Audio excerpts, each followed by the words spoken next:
미국 남북전쟁. 오늘은 미국 역사에서 가장 중요한 사건 중 하나인 남북전쟁에 대해 이야기해 보려고 합니다. 우리가 흔히 알고 있는 것처럼 이 전쟁이 단순히 노예 해방을 위한 도덕적 투쟁이었을까요? 아니면 그 이면에 더 복잡한 경제적, 사회적 갈등이 숨어 있었을까요? 지금부터 함께 살펴보도록 하겠습니다. 먼저 전쟁의 원인을 알아보죠. 1861년 4월 12일, 사우스캐롤라이나의 지원병들이 섬터 요새를 향해 포문을 열었습니다. 이 순간이 바로 미국 역사상 가장 피비린내 나는 전쟁의 시작이었죠. 그런데 여러분, 놀라운 사실이 있습니다. 불과 사흘 전만 해도 주요 노예 재패 지론자들조차 내전은 불가능하다고 확신했어요. 심지어 링컨 대통령 자신도 남부의 기존 노예제를 건드리지 않겠다고 거듭 약속했습니다. 그렇다면 도대체 무엇이 이 참혹한 전쟁을 불러왔을까요? 그 답은 단순한 노예제 논쟁이 아니라 근본적으로 다른 두 개의 경제 시스템이 충돌했다는 데 있습니다. 독립전쟁 이후 미국에는 세계 시장의 수요를 충족하기 위한 두 가지 서로 다른 경제 형태가 발전하고 있었어요. 북부를 한번 볼까요? 북부에서는 소규모 농민, 숙련된 장인, 그리고 작업장에서 일하는 임금 노동자들이 중심이 되는 자유노동 경제가 자리 잡고 있었습니다. 1860년 무렵 북부의 산업 생산량은 영국에 이어 세계 2위였고 빠른 속도로 영국을 따라잡고 있었죠. 뉴잉글랜드의 섬유 생산량만 봐도 1817년 400만 야드에서 1837년에는 무려 3억 800만 야드로 급증했습니다. 엄청난 성장이죠. 반면 남부는 완전히 다른 길을 가고 있었습니다. 남부 경제의 핵심은 노예 플랜테이션이었어요. 특히 영국 랭커셔 지역 면화 공장들의 끝없는 수요를 충족하기 위해 대규모 면화 재배가 확대되면서 노예제는 더욱 공고해졌습니다. 놀라운 수치를 하나 말씀드리자면 남부의 면화 생산량이 1790년 연간 겨우 1000톤이었는데 1860년에는 100만 톤으로 무려 1000배나 증가했어요. 그리고 이 시스템을 떠받치고 있던 것이 바로 400만 명의 노예들이었습니다. 여기서 중요한 건 채찍을 휘두르는 작업반장이 한 무리의 노예들을 감독하는 방식이 대규모 면화 재배와 수확에서 매우 효율적이었다는 점입니다. 아담 스미스가 자유노동이 항상 노예 노동보다 효율적이라고 주장했지만 대규모 플랜테이션 경제에서는 이 법칙이 통하지 않았던 거죠. 서부 팽창을 둘러싼 갈등. 그런데 이 두 경제 체제가 그냥 평화롭게 공존할 수는 없었을까요? 처음에는 그럴 수도 있다고 생각했습니다. 남부와 북부는 지리적으로 떨어져 있었고 토머스 제퍼슨 같은 남부 노예 소유주조차 노예제의 수명이 다해가고 있다고 생각했으니까요. 하지만 문제가 생겼습니다. 바로 서부 지역이었죠. 남부 농장주들은 면화를 더 많이 재배하기 위해 계속해서 새로운 땅이 필요했습니다. 그들은 플로리다를 스페인에게서, 루이지애나를 프랑스에게서 매입했고 인디언 부족들을 서쪽으로 강제 추방하며 땅을 빼앗았고 멕시코와 전쟁까지 벌여가며 토지를 확보했습니다. 하지만 이것으로도 부족했어요. 이제 그들의 눈은 미시시피 강과 태평양 사이의 광대한 미개척 지역으로 향했습니다. 기존 모든 주들을 합친 것보다 훨씬 더 넓은 지역이었죠. 그런데 북부도 이 서부 지역을 노리고 있었습니다. 가난한 유럽 이민자들이 대거 몰려들면서 북부 인구는 계속 증가했고 이들은 서부에서 소농이나 고임금 노동자로 성공하기를 꿈꿨습니다. 북부 자본가들 역시 서부를 거대한 시장이자 이윤을 얻을 기회의 땅으로 봤고요. 게다가 수송혁명이 일어나면서 상황은 더욱 복잡해졌습니다. 운하가 뉴욕과 중서부를 연결했고 1860년에는 철도 길이가 무려 48,000km에 달했어요. 이건 당시 나머지 세계 전체의 철도를 합친 것보다도 긴 거였습니다. 주들 간의 고립은 끝나가고 있었고 따라서 누가 서부를 지배할 것인가 하는 문제는 더 이상 미룰 수 없는 문제가 되었죠. 여기에 또 다른 갈등도 있었습니다. 북부 산업 자본가들은 자신들의 제품을 영국 자본가들로부터 보호하기 위한 관세를 원했어요. 하지만 남부 면화 경제는 영국 면화 산업과 긴밀하게 연결되어 있었기 때문에 자유무역을 선호했습니다. 연방 정부는 과연 누구를 위한 정책을 펼쳐야 했을까요? 결정적인 사건은 1854년에 일어났습니다. 민주당 대통령과 의회가 캔자스주와 여타주에서 백인 정착민 다수가 찬성할 경우 그 주는 노예 주가될 수 있다고 결정한 거예요. 이게 무슨 뜻일까요? 동북부의 자유민들이 서부로 몰려오기 전에 남부의 노예제 지지자들이 먼저 자신들의 부를 이용해 기반을 구축하면 노예제 도입이 보장된다는 뜻이었습니다. 이 조치에 분노한 건 노예제 폐지론자들만이 아니었어요.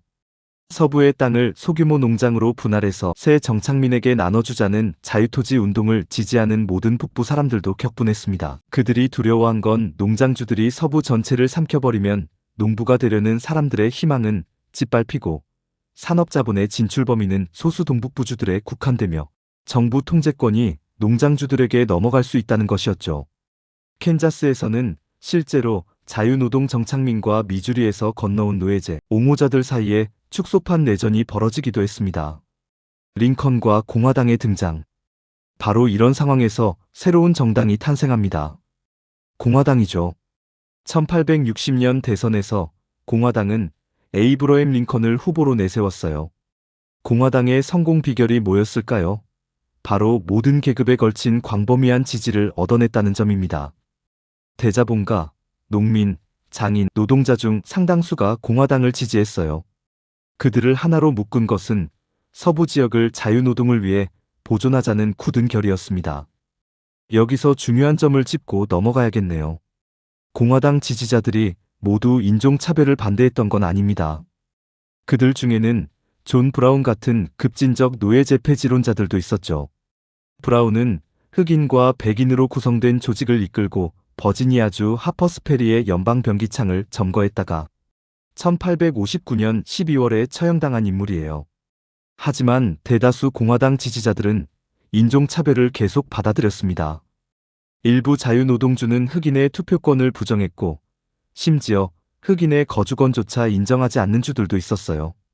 링컨에게 압도적으로 투표한 뉴욕에서조차 1860년에 흑인에게 백인과 동등한 투표권을 주자는 안건이 찬성일 대 반대의 비율로 부결됐으니까요. 그렇다면 공화당은 어떻게 성공했을까요? 바로 인종차별이나 노예제보다 자유노동을 핵심 쟁점으로 부각시켰기 때문입니다. 링컨은 이런 접근법을 완벽하게 구현한 인물이었고 덕분에 북부주에서 54%, 전국적으로 40%의 지지를 얻어 당선될 수 있었죠. 하지만 남부 농장주들에게 링컨의 당선은 엄청난 위협이었습니다. 그들이 보기에 자신들의 세계 전체가 위험에 처했어요. 남부는 팽창하지 않으면 저주받을 운명이었는데 링컨의 당선으로 그 꿈이 좌절될 것 같았죠. 게다가 남부 백인의 3분의 2는 노예를 소유하지 않았기에 이들이 북부의 사상에 동조할 위험도 있었습니다. 결국 면화를 생산하는 최남단 7개 주가 미합중국에서 분리를 선언하고 무장하기 시작했습니다. 그리고 1861년 4월 그들은 선제 공격에 나섰죠. 바로 섬터 요새 공격이었습니다. 촉이 온 건 정책의 실패. 섬터 요새 공격 직후 북부는 광적인 애국주의 열풍에 휩싸였습니다. 곳곳에서 전쟁 회의가 열렸고 노예제 폐지론자들의 집회에는 열광적인 군중이 모였으며 새로운 사상에 대한 관심이 급증하는 등 마치 혁명기 같은 분위기가 감돌았습니다. 그런데 문제가 있었습니다. 링컨은 이런 혁명적 분위기와는 정반대로 전쟁을 수행했어요.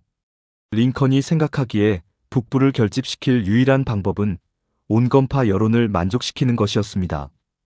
그래서 민주당원이자 남부 노예제 지지자였던 맥클렐런을 북군 총사령관으로 임명했고 프리몬트 장군의 미주리 노예 해방 명령을 취소했으며 도망친 노예들을 남부로 송환할 수도 있다는 암시까지 줬죠. 맥클렐런은 남부 수도 리치먼드 공격에만 초점을 맞춘 신중한 전략을 펼쳤습니다. 남부 사회 체제는 그대로 둔 채 단지 재병합만 하려는 정치적 목적에는 부합했지만 군사적으로는 완전한 실패였어요. 18개월이 지났어도 전선은 처음과 똑같았고 남부연합은 여전히 프랑스만한 지역을 통제했습니다. 북부의 사기는 떨어졌죠. 노예제 폐지론자들의 반격. 하지만 전쟁이 질질 끄는 분위기에서 노예 재패지론자들은 새로운 청중을 확보했습니다. 그들의 주장은 명확했어요. 남부가 400만 노예를 육체 노동에 부려먹기 때문에 많은 백인을 전장에 투입할 수 있다는 거였죠. 반면 북부는 군대 모집에 어려움을 겪고 있었고요. 웬델 필립스는 유명한 연설에서 링컨을 맹렬히 비난했습니다. 전쟁이 합리적인 목표도 없이 이런 상태로 계속된다면 아까운 피와 돈만 쓸데없이 날리게 될 것이다. 링컨은 최고로 무능력한 인간이다. 이 연설은 점차 확산되던 믿음을 명쾌하게 표현했습니다. 바로 혁명적 방법만이 효과를 거둘 수 있다는 믿음 말이에요. 북군의 혁명적 전환. 마침내 결정적인 순간이 왔습니다. 링컨이 급진적 조치를 취한 거예요. 최초의 흑인 부대를 편성하고 여전히 북부에 대항하던 모든 주의 노예에게 자유를 선언했으며 맥클렐런을 해임했습니다. 그랜트와 셔먼 같은 장군들은 중요한 사실을 깨달았습니다. 남군뿐 아니라 남군을 지탱하는 사회 구조 자체를 겨냥하는 전면전을 벌여야만 남부를 함락할 수 있다는 것을요. 셔먼의 유명한 조지아 진격으로 농장들을 약탈하고 노예들을 해방시킨 뒤에야 남부연합은 완전히 패배했습니다. 이는 프랑스 혁명에서 온건한 지롱드파가 급진적 자코뱅파로 대체된 것과 비슷한 수준의 혁명적 전환이었어요. 칼 마르크스는 링컨이 자기도 모르는 사이에 어떻게 혁명가가 됐는지 흥미롭게 분석했습니다. 그의 말을 한번 들어볼까요? 링컨은 역사적으로 독특한 인물이다. 링컨에게는 주도력도, 이상주의적 열정도, 역사적 장식물도 없다. 링컨은 그 자신의 가장 중요한 발언 내용에도 가장 평범한 형태를 부여한다. 다른 사람들은 일제곱미터의 땅을 차지하려고 싸우면서도 자신이 이상을 위해 싸운다고 주장하는 반면 링컨은 이상에 이끌려 행동할 때조차 일제곱미터의 땅에 관해 얘기한다. 무슨 뜻일까요? 링컨은 웅변가도 아니었고 카리스마 넘치는 지도자도 아니었다는 거예요.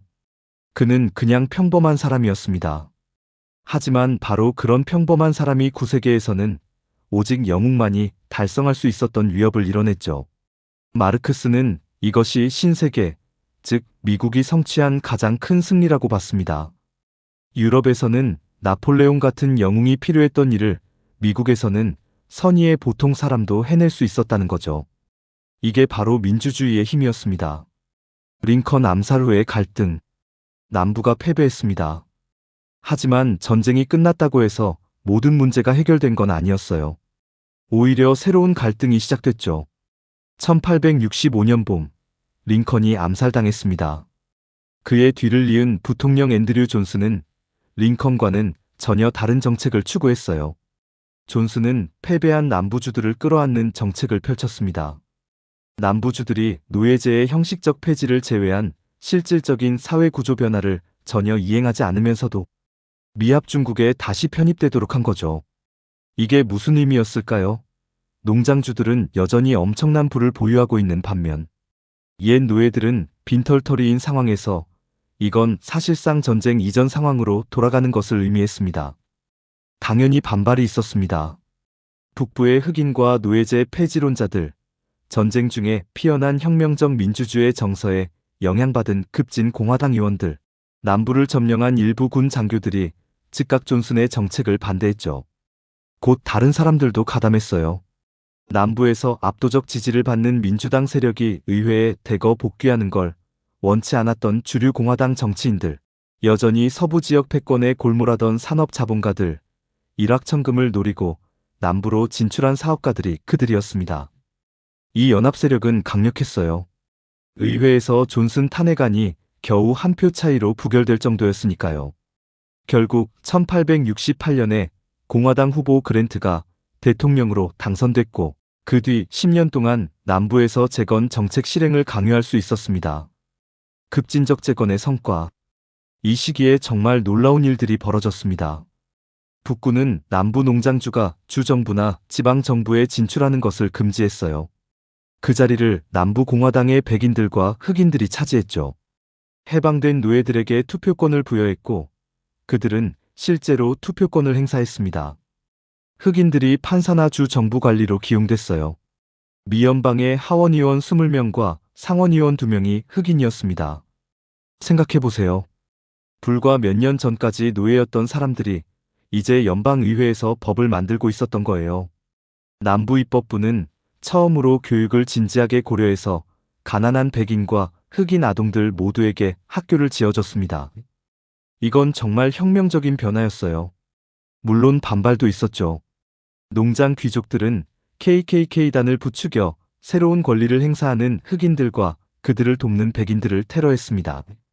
살인 사건이 잇따라 일어났고 1866년 5월 테네시주의 멤피스에서는 무려 46명의 흑인과 2명의 백인 동조자가 학살당하는 끔찍한 사건이 벌어지기도 했어요. 하지만 북군이 남부를 점령하고 있는 한 테러만으로는 흑인들의 성과를 파괴할 수 없었습니다. 무엇보다 20만 명의 흑인들이 북군에서 복무한 적이 있었고 그들은 싸우는 법을 알고 있었으니까요. 그런데 치명적 한계는 토지 분배 문제였습니다. 북군이 부르주아 점령군이었기 때문에 결코 할 수 없었던 일이 하나 있었어요. 바로 토지를 몰수해서 해방된 노예들에게 분배하는 일이었습니다. 셔먼 장군이 한때 이런 조치를 시도했어요. 4만 명의 노예 출신 흑인들에게 땅을 나눠줬죠. 하지만 존슨 대통령이 분배한 땅을 모두 회수해버렸습니다. 그때부터 노예 출신 흑인들은 종종 토질이 열악한 정부 소유지만을 사용할 수 있었어요. 대다수 흑인들은 과거의 노예 소유주들 밑에서 소작농이 되거나 노동자로 일해야 했습니다. 이게 무슨 의미일까요? 과거에는 억압받는 노예 계급이었다가 이제는 억압받는 농민 노동자 계급이 된 거예요. 법적 지위는 바뀌었지만 경제적으로는 여전히 옛 주인에게 종속되어 있었던 겁니다. 진정한 자유는 단순히 법적 자유만으로는 불가능합니다. 경제적 기반, 즉 자신의 땅이 없다면 형식적 자유는 공허할 뿐이에요. 바로 이것이 재건 정책의 치명적 한계였습니다. 미국 부르주아지의 배신. 그런데 이것조차 최악의 상황은 아니었습니다.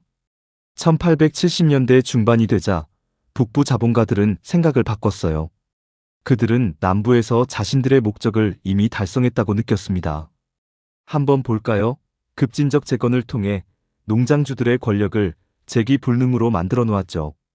북부의 산업은 머지않아 영국을 따라잡을 정도로 빠르게 팽창했고 철도는 태평양 해안까지 뻗어 있었습니다.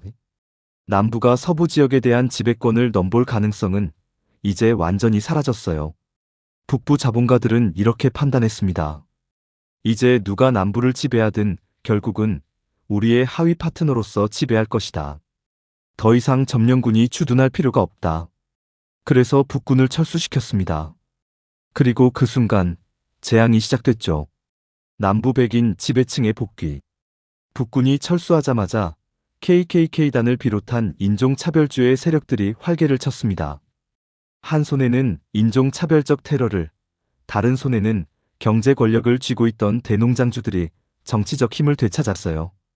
그들이 한 일을 보면 정말 체계적이었습니다. 먼저 남부 전역에서 흑인과 가난한 백인의 선거권을 제한했다가 나중에는 아예 폐지했죠.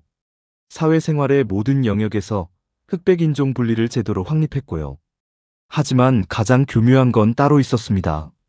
그들은 경제 정치 사회 투쟁에서 가난한 백인들과 흑인들의 단결을 방해하는 인종 간 적대 분위기를 조장했어요. 생각해보세요. 남부 백인 인구의 대다수도 가난했습니다. 그들도 착취당하고 있었죠. 만약 가난한 백인들과 흑인들이 단결한다면 그건 지배층에게 엄청난 위협이 될 수 있었어요. 그래서 인종차별 이데올로기가 필요했던 겁니다. 너희 백인들은 비록 가난하지만 적어도 흑인들보다는 낫지 않냐는 메시지를 계속 주입한 거죠. 저항의 순간들과 실패. 물론 저항도 있었습니다. 때때로 자신의 처지에 대한 불만이 폭발할 때면 가난한 백인들이 인종차별 이데올로기에 장벽을 허물어뜨리는 일도 있었어요. 1880년대와 1890년대의 포퓰리스트 운동이 그랬고 1930년대와 1940년대의 노동조합 운동 폭발에서도 그런 순간들이 있었습니다. 가난한 백인과 흑인 노동자들이 함께 단결해서 싸우는 순간들이 분명히 있었죠. 하지만 매번 백인 과도 지배체제는 인종차별적 증오심을 부추겨서 그들을 분열시키는 방법을 알고 있었습니다. 그리고 그건 효과가 있었어요. 놀라운 사실 하나를 말씀드리겠습니다. 1863년 1월 노예 해방 선언이 있었죠. 그로부터 무려 90년이 지나도록 흑인들은 여전히 국민권을 제대로 행사하지 못했습니다. 워싱턴의 연방정부는 이런 문제에 전혀 신경 쓰지 않았고요. 미국 남북전쟁의 교훈. 북부 자본은 남북전쟁에서 톡톡히 이득을 챙겼습니다. 서부 지역을 장악했고 산업을 폭발적으로 성장시켰으며 정치적 패권을 확보했죠. 노예 신분에서 벗어난 흑인들도 잠시나마 혜택을 볼 수 있을 듯 했습니다. 하지만 결과는 어땠나요? 노예제라는 억압 형태를 제거하는 데 기여한 현대산업자본주의는 그 자리에 다른 형태의 억압을 확립하는 데도 이해관계를 너무나 많이 갖고 있었어요. 여기서 핵심을 봐야 합니다. 옛 노예 주인에게나 현대의 산업자본가에게나 인종차별은 똑같이 중요한 무기였습니다. 왜 그럴까요? 인종차별은 노동자 계급을 분열시키는 가장 효과적인 도구였으니까요. 산업자본의 주요 정당인 공화당도 1860년대에 자신들이 내걸었던 구호들을 금세 잊어버렸습니다. 자유와 평등을 외치던 그 정당이 말이죠. 여기서 우리가 얻을 수 있는 교훈은 무엇일까요? 첫째, 진정한 해방은 형식적 자유만으로는 불가능하다는 것입니다. 법적으로 자유롭다고 선언하는 것만으로는 충분하지 않아요. 경제적 기반, 즉 토지나 생산수단이 없다면 형식적 자유는 공허할 뿐입니다.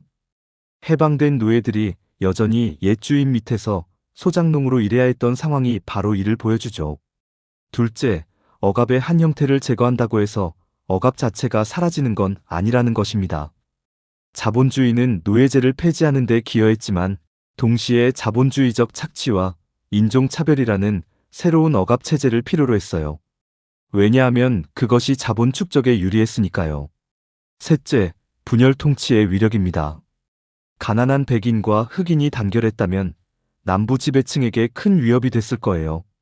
하지만 인종차별 이데올로기를 통해 그들을 분열시킴으로써 지배층은 자신들의 권력을 유지할 수 있었습니다. 이건 오늘날에도 여전히 작동하는 메커니즘이죠. 넷째, 혁명의 반쪽짜리 승리는 결국 패배로 귀결될 수 있다는 것입니다. 남북전쟁은 분명 혁명적 전환점이었어요. 하지만 경제 구조의 근본적 변화 없이 정치적 변화만으로는 충분하지 않았죠.